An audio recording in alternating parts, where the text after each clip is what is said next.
Hi everyone! Gagawa po tayo ng creamy mango corn sago shake. Yan. At ito ang mga ingredients.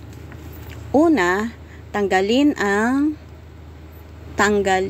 or hatiin ang mga mangoes on both sides para matanggal ang meat or laman ng mangoes gamit ang saucer. Ayan. So, 5 mangoes ang ginamit ko po dito. Gamit ang saucer at ilagay sa isang bowl.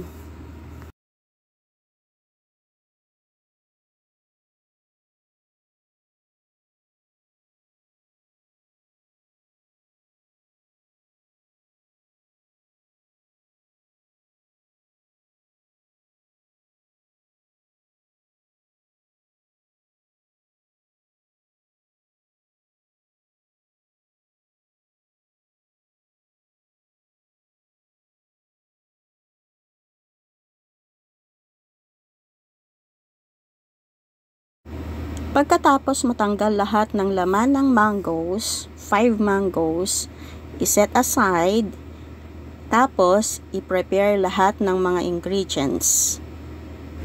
Gaya ng sago, 1 big can ng corn kernel, 1 big can ng evaporated milk, 1 big can ng condensed milk, at ice or yellow. Yan lahat ang mga ingredients ng creamy mango corn sago shake.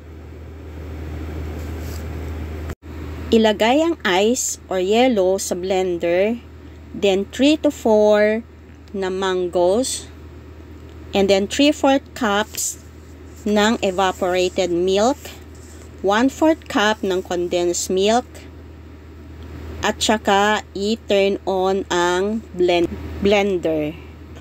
Yan. And then, pag nakita mo na siyang nag-blend na lahat, yan, saka mo i-turn off. Yan na ang ating shake. And then, saka mo siya i-transfer sa isang malaking lalagyan. So, nakatatlong sets ako ng pag-blend ng mga ingredients dyan.